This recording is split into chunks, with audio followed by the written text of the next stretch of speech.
आज यहाँ पर हम एक नई सीरीज की शुरुआत करने वाले हैं और ये सीरीज मेरी आज तक की जितनी भी सीरीज मैंने करी है, जो भी वीडियोस मैंने बनाई है, उस सबसे बिल्कुल अलग होने वाली है, क्योंकि इसमें हम साइकोलॉजी की डेप्थ में जाने वाले हैं।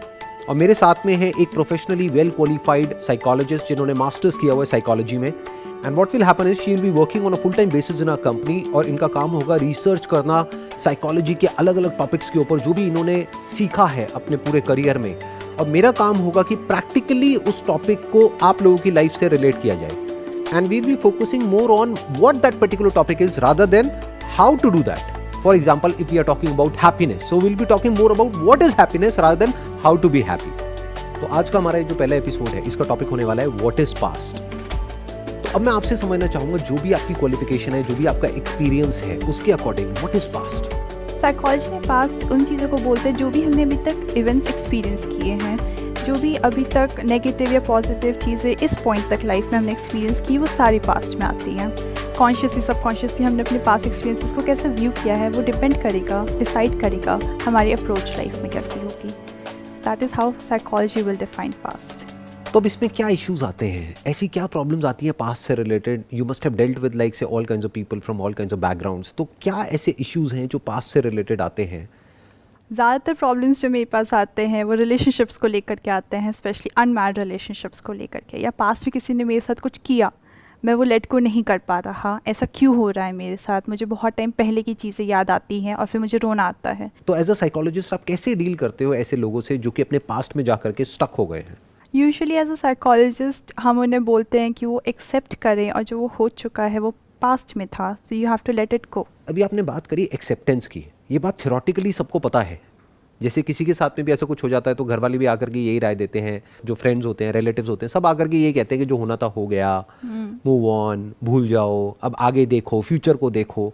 लेकिन प्रैक्टिकली जिसके साथ में ऐसा कुछ होता है उसके लिए एक्सेप्ट कर पाना is almost next to impossible.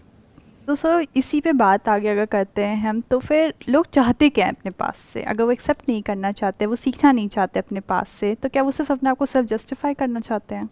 वो सेल्फ जस्टिफाई नहीं करना चाहते हैं, क्योंकि वो एक्चुअल में बाहर आना चाहते हैं।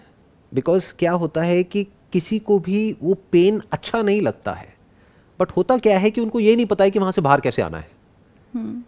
जितना वो पास के बारे में सोचते हैं, उसके साथ में जो भी सेंसेशंस जुड़ी हुई हैं, जो भी एसोसिएशंस है इन टर्म्स ऑफ सेंसेशंस, वो ट्रिगर हो जाती है एट अ फिजिकल लेवल। और जितनी वो ट्रिगर हो जाती है और वाले थॉट्स आने लग जाते हैं। तो थॉट्स की और फीलिंग्स की एक ऐसी साइकिल बन जाती है जहां से बाहर निकल पाना is almost next to impossible, जब तक कि हम ये ना समझ लें कि what is past, not how to get rid of past, because there is no way of getting rid of past. आप बताओ कि अगर किसी के साथ में एक्चुअल में कुछ हो गया है एंड वी से कि आप एक्सेप्ट कर लो या भूल जाओ, तो कैसे भूलें और कैसे एक्सेप्ट करें? किसी और के लिए कहना बड़ा आसान है, एक थेरेपिस्ट के लिए कहना बड़ा आसान है, या मैं अगर स्टेज पर यहां पर खड़ा हूं तो मेरे लिए कहना बड़ा आसान है कि अरे क्या हो गया, पास में कुछ हो भी गया तो भूल जाओ ना उसको, जस्ट मूव ऑन। बट अगर उसको ये लगता है कि उसके साथ में कुछ बहुत गलत हुआ है, कुछ अनफेयर हुआ है, तो क्या वो उसको भूल सकता है या भूल सकती है? हम कभी नहीं करने चाहते कि आप भूल जाओ इस चीज़ को। हम हमेशा उसके इम्पैक्ट क्या है फ्यूचर पे और प्रेजेंट में क्या इम्पैक्ट्स हैं उस पर डील करते हैं।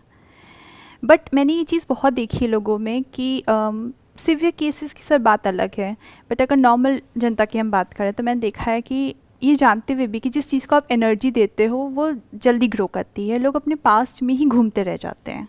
उनसे मुझे समझ नहीं आता कि लोग कैसे बाहर आएँ। क्या ये क्वेश्चन ज़्यादा इंपॉर्टेंट है कि वहाँ से बाहर कैसे आएँ, या ये क्वेश्चन ज़्यादा इंपॉर्टेंट है कि व्हाट इज़ पास्ट, जो कोई भी नहीं पूछता है? ये क्वेश्चन हर कोई पूछता है कि उससे हम बाहर कैसे आएँ, कि हमारे साथ में कुछ गलत हो गया है पास्ट में और हम उसको भुला नहीं पा रहे हैं, वहाँ से बाहर कैसे आएँ?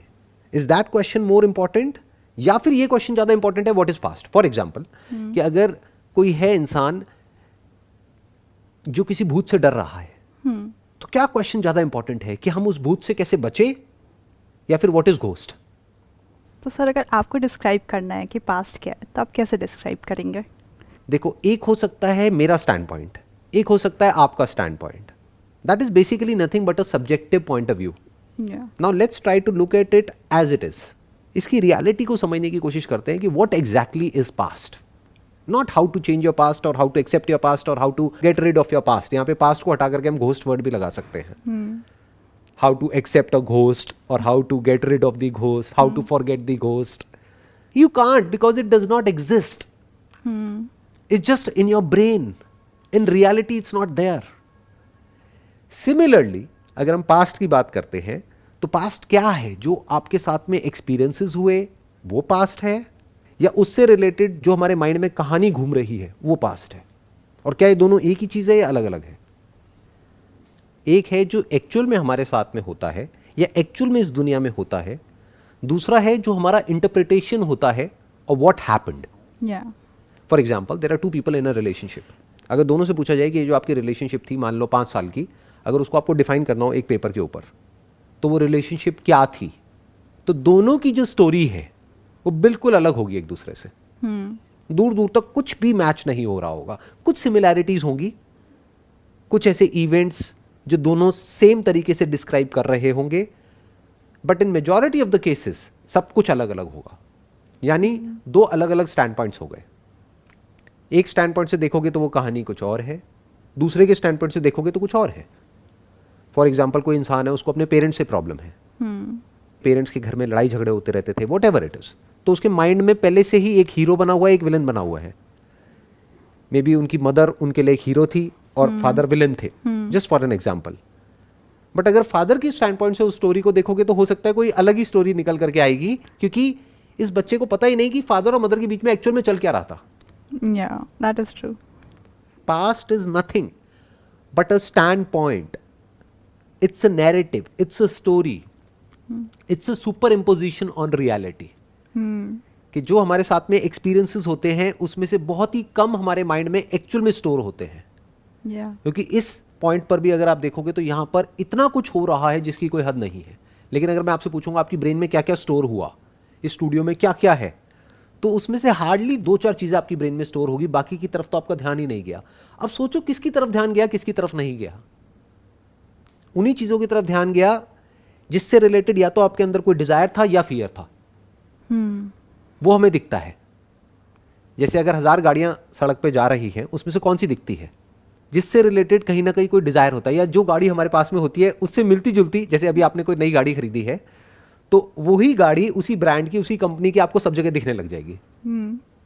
बाकी गाड़ियों की तरफ आप ब्लाइंड हो जाओगे, जिसको आई थिंक सिलेक्टिव अटेंशन बोलते हैं साइकोलॉजी की फील्ड में. अब अगर हम ध्यान से समझे तो हो क्या रहा है कि जो एक्चुअल में रियलिटी है उसमें से कुछ चीजें स्टोर हो रही है हमारी ब्रेन में, और वो भी जो चीजें स्टोर हो रही है वो मेरे अपने स्टैंड पॉइंट से स्टोर हो रही है. मेरी अपनी क्या कहानी है और मेरी अपनी खुद की क्या आइडेंटिटी है, उसके अकॉर्डिंग मैं कहानी को इंटरप्रेट करता हूं. वैसे नहीं जैसे कहानी होती है. Just like we are watching a movie, तो उस समय सबके डिफरेंट ओपिनियंस, डिफरेंट परसेप्शन होते हैं एक मूवी को लेकर के. सेम मूवी चल रही है बट अगर 4 लोग भी बैठ के देख रहे हैं तो वो अलग अलग इंटरप्रेट करते हैं उस चीज़ को. राइट. और वो कैसे इंटरप्रेट करते हैं, वो अपने आप से रिलेट करते हैं.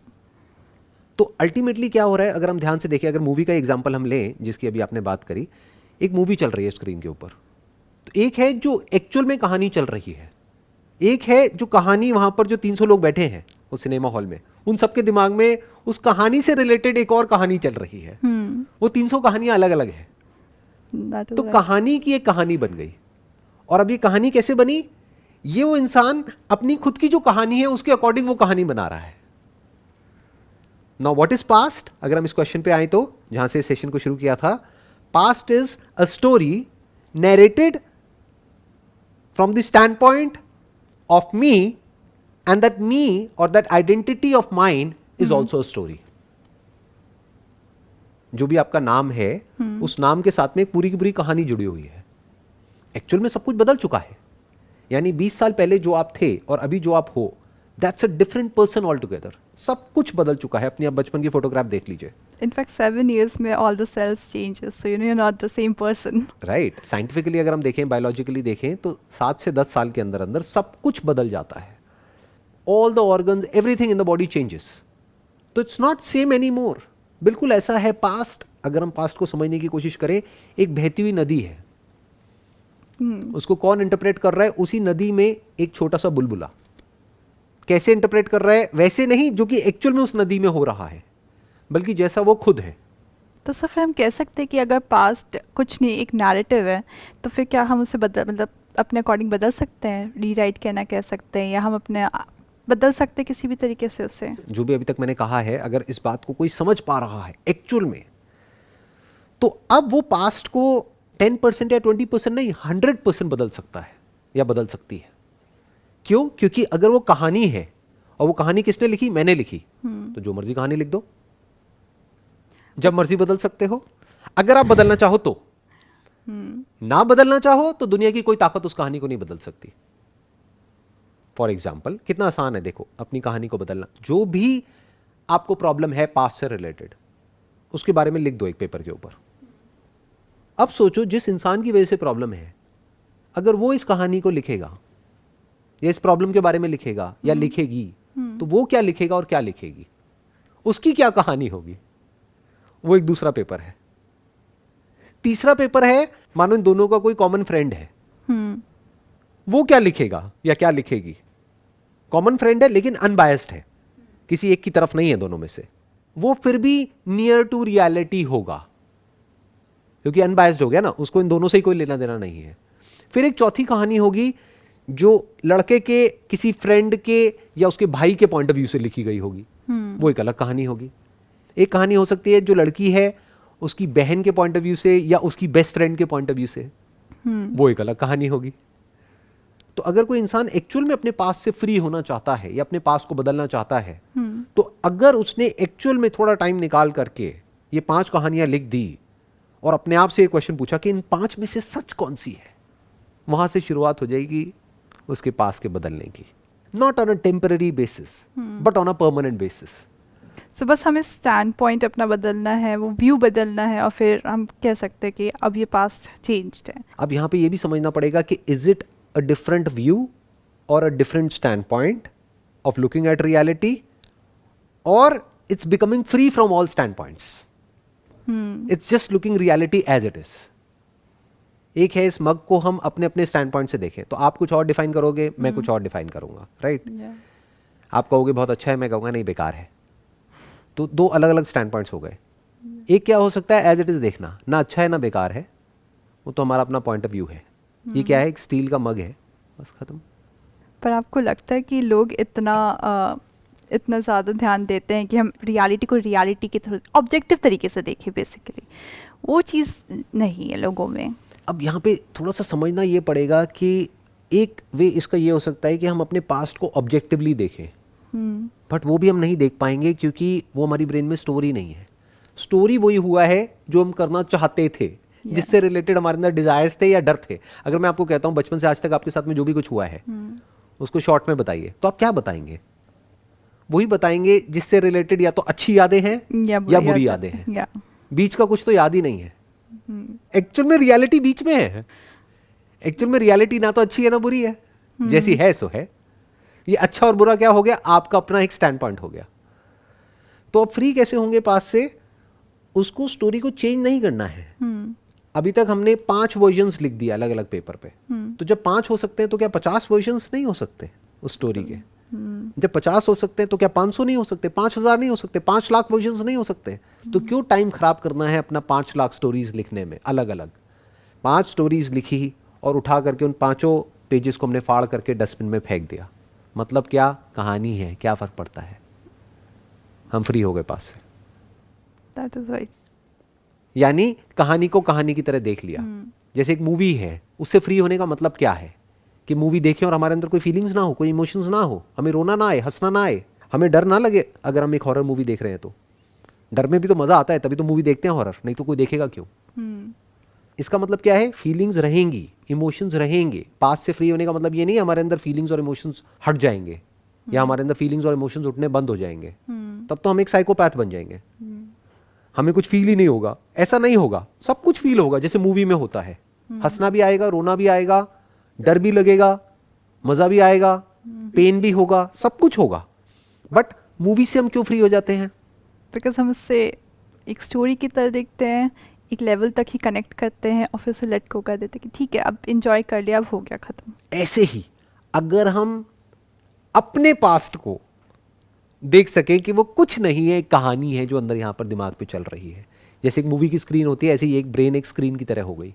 इस पर कुछ प्ले हो रहा है, कुछ रिपीट हो रहा है, और किसी और की ब्रेन है, उस पर कुछ और रिपीट हो रहा है। वो एक्चुअल में कहीं भी नहीं है, वो भूत है। जैसे हो सकता है आपने भगवान शिव के बारे में कुछ सुना होगा कि भूतों की टोली उनके पीछे चलती है। इसका मतलब क्या है? It is symbolic for the past. Past is nothing but भूत। It's not there. बिल्कुल ऐसा एक बहती हुई नदी है, उसकी कोई इमेज हमने स्टोर कर ली है और हम उसी इमेज को बार बार रिप्ले करते चले जा रहे हैं, और हम कह रहे हैं देखो ये हुआ, वो हुआ, वो हुआ, जबकि वो इमेज डिस्टॉर्टेड है, क्योंकि उसमें एक्चुअल तो कुछ दिखा ही नहीं। जैसे एक बुलबुले में एक्चुअल जो कुछ होता है आसपास में वो नहीं दिखता है, डिस्टॉर्टेड दिखता है। जैसे एक मिरर नहीं होता ऐसे एक शेप का सेमी सर्कल में, उसमें हम जा करके अपनी इमेज देखेंगे तो कुछ और दिखेगी। अब तो आई एम नॉट श्योर ऐसा होता ही नहीं होता है, बट बचपन में मैं जाता था, ऐसे कुछ मेले होते थे, अभी भी शायद होता है सूरज कुंड में और यहाँ पे, जहाँ पर एक वो बना होता है जहाँ पे मिरर्स होते हैं तरह तरह के। एक मिरर में देखो तो हम कुछ और लगते हैं, दूसरे में देखो कुछ और, तीसरे में कुछ और। तो मिरर क्या हो गया? मैं, जिसके थ्रू मैं रियलिटी को इंटरप्रेट कर रहा हूं, वो मिरर ही डिस्टॉर्टेड है। इस सच को भी देखना पड़ेगा। जब हम इस सच को देख लेते हैं तो पास्ट से पूरी तरह से फ्री हो जाते हैं। फिर क्या बचा रह जाता है? प्रेजेंट बचा रह जाता है, और फ्यूचर में जो हमको करना है वो बचा रह जाता है। अब ये प्रेजेंट क्या है और फ्यूचर क्या है वो हम अगले एपिसोड्स में देखेंगे। What is present, what is future, उसकी भी डेप्थ में चलेंगे। बट अभी फिलहाल के लिए पास्ट से फ्री होने का यही एक तरीका है। तो सर मेरा एक क्वेश्चन है आपसे कि आपने कहा पास्ट सिर्फ एक नैरेटिव है, एक स्टोरी है, लेकिन अगर किसी के साथ कुछ किसी तरीके का क्राइम हुआ है या सेक्सुअल अब्यूज़ ही ले लेते हैं, हमें किसी तरीके की ऐसी चीज़ हुई है, वो कैसे उस चीज़ को सिर्फ एक स्टोरी समझ करके भूल जाए? वो तो उसके साथ हुआ है, वो तो रियलिटी है, उससे निकलना उसके लिए काफ़ी मुश्किल हो जाएगा, उसको एक स्टोरी की तरह सोचना बहुत मुश्किल हो जाएगा उसके लिए। जो आपका ये क्वेश्चन है ना, उसके दो एस्पेक्ट्स हैं। एक है जो उस इंसान के साथ में एक्चुअल में हुआ है, मान लो बचपन में सेक्सुअल अब्यूज़ हुआ है, तो वो कोई स्टोरी नहीं है, वो एक्चुअल में हुआ है, वो रियलिटी है। बट जो वो पर्सन है जिसके साथ में वो हुआ है, वो पर्सन तो अब सेम नहीं है ना। क्या वो बच्चा जिसके साथ में वो हुआ है 20 साल पहले या 10 साल पहले, क्या अब वो सेम है फिजिकली या बिल्कुल अलग है? अलग। बेसिकली इसके दो एस्पेक्ट्स हैं पास्ट के। एक जो हुआ है वो 90% केसेस में क्या होता है, वो एक स्टोरी होती है, एक नैरेटिव होता है, एक स्टैंड पॉइंट होता है जहां से हम एक सिचुएशन को देख रहे होते हैं। बट कुछ केसेस ऐसे भी होते हैं जहां पर के वो कोई स्टोरी नहीं होती है, वो एक रियलिटी होती है। जैसे अभी आपने एग्जांपल दिया कि सेक्सुअल अब्यूज का किसी बच्चे के साथ में हुआ है, मान लेते हैं, तो वो कोई स्टोरी नहीं है। हम उसको ये नहीं बोल सकते कि वही कहानी है, भूल जाओ।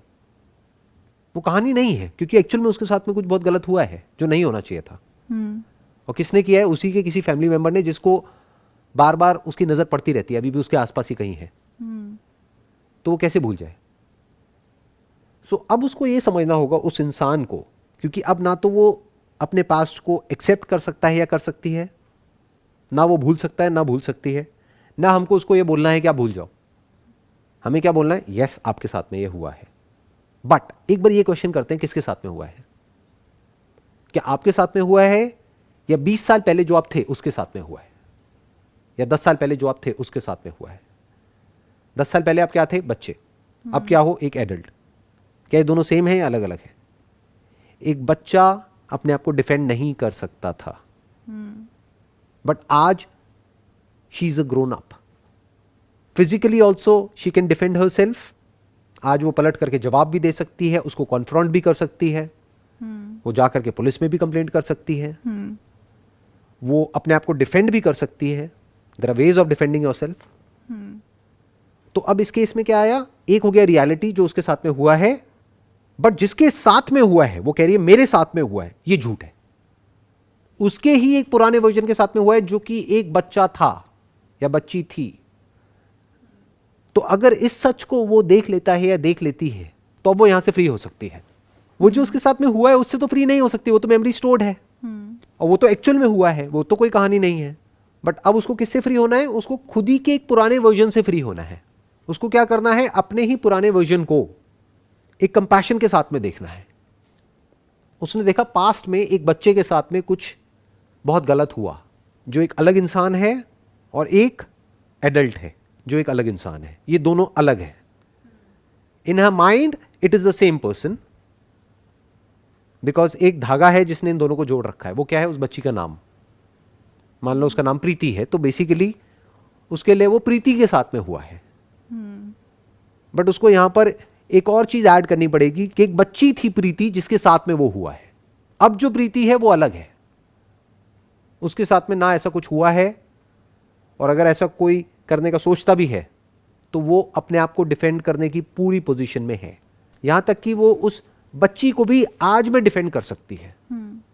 क्या करना है उसको? जिसने भी उसके साथ में ऐसा कुछ किया है उसके पास में जा करके फेस टू फेस उससे पूछना है कि आपकी कैसे हिम्मत हुई मेरे साथ में ऐसा कुछ करने की। वो कर सकती है अगर चाहे तो वंस एंड फॉर ऑल उस टॉपिक को वो क्लोज कर सकती है। अगर आज वो अपने माइंड में वही बच्ची प्रीति है तो प्रॉब्लम हो गई, क्योंकि फिर क्या है, वो एक्चुअल में तो पावरफुल है फिजिकली, बट माइंड के लेवल पे वो वही है। वो उतना ही डरी हुई है जितना कि वो डरी हुई थी 20 साल पहले। वो उतनी ही कमजोर है जितनी कि वो कमजोर थी 20 साल पहले फिजिकली। बच्ची एक्चुअल में वो नहीं है कमजोर फिजिकली। वो चाहे तो उस बच्ची को अपनी गोदी में उठा सकती है, यानी आंख बंद करके वो इमेजिन कर सकती है कि मेरी गोद में वो बच्ची है 5 साल की, और उसको वो प्यार से देख रही है और उसको बोल रही है तुझे अब डरने की कोई जरूरत नहीं है, मैं हूं तेरे साथ में, तेरे को प्रोटेक्ट करने के लिए। And that's the end of past, that's the end of story. तो स्टोरी के किस पार्ट को हमने हिट किया यहां पर? मैं को, जिसको हम हमेशा बचा करके रखते हैं। अपनी आइडेंटिटी को हम कभी नहीं छेड़ते हैं, और वो ही जड़ है सारी की सारी प्रॉब्लम्स की। हम क्या बोलते हैं? मेरे साथ में ऐसा हुआ है। किस मैं की बात कर रहे हैं? साइकोलॉजी में जिसे ईगो कहते हैं हम, जिसको हम ईगो बोलते हैं। यानी मेरा पास्ट है तब तक प्रॉब्लम है, पास्ट है तो कोई प्रॉब्लम नहीं है। आपको अपने पास से प्रॉब्लम है या मेरे पास से प्रॉब्लम है? अपने पास से, राइट? ये अपने क्या है अगर एक कहानी नहीं है तो? That is true. तो इस तरह से जब हम स्टेप बाय स्टेप करके देखते हैं कि पास्ट क्या है, मैं क्या हूं, प्रेजेंट क्या है, फ्यूचर क्या है, तो हमें अपनी जो भी प्रॉब्लम्स है एट अ साइकोलॉजिकल लेवल उसको सोल्यूशन निकालना नहीं पड़ता है, वो डिसॉल्व हो जाता है। True, so that is very true. ज़्यादातर लोग क्या करते हैं, एक प्रोसेस को फॉलो करने की कोशिश करते हैं, या कुछ स्टेप्स को फॉलो करने की कोशिश करते हैं, या कुछ टिप्स को फॉलो करने की कोशिश करते हैं अपने पास से फ्री होने के लिए। क्यों कोशिश कर रहे हो? क्योंकि आपको लगता है वो सच है, तभी तो कोशिश कर रहे हो। जैसे अगर कोई भूत से बचने के लिए ताबीज पहन रहा है, क्यों पहन रहा है? क्योंकि उसको लगता है कि भूत है। सच है। हम क्या कर रहे हैं? We are questioning the very ghost. Right. Looking at ghost as ghost is freedom from ghost. भूत को भूत की तरह देख लिया, अब हम भूत से फ्री हो गए, खत्म। तो उसके साथ में जितनी भी एक्सरसाइजेस थी, रिचुअल्स थे, प्रैक्टिसेस थी, थेरेपीज थी भूत से फ्री होने के लिए, उस सब की कोई जरूरत नहीं है। It's not required any more. अगर हम भूत के सच को देख लें तो, ऐसे ही अगर हम पास्ट के सच को देख लें, जो देखना बहुत ही आसान है, बस थोड़ी सी हिम्मत चाहिए एक इंसान के अंदर कि वो खुद को क्वेश्चन कर सके। क्योंकि ज्यादातर लोग क्या होते हैं, वो दूसरों को तो क्वेश्चन कर देते हैं, वो गलत है, वो गलत है, वो गलत है, वो गलत है, वो उंगली कभी घूम करके खुद तक आती ही नहीं है। अगर वो खुद पर एक क्वेश्चन मार्क लगा सकें और वो ये देख सके जो भी कुछ वो सोच रहे हैं अपने माइंड में पास्ट से रिलेटेड, उसकी एक्चुअल में कोई रेलेवेंस नहीं है, कोई एग्जिस्टेंस नहीं है आज की डेट में, तो वो पास्ट से फ्री हो सकता है। This is absolute freedom from past.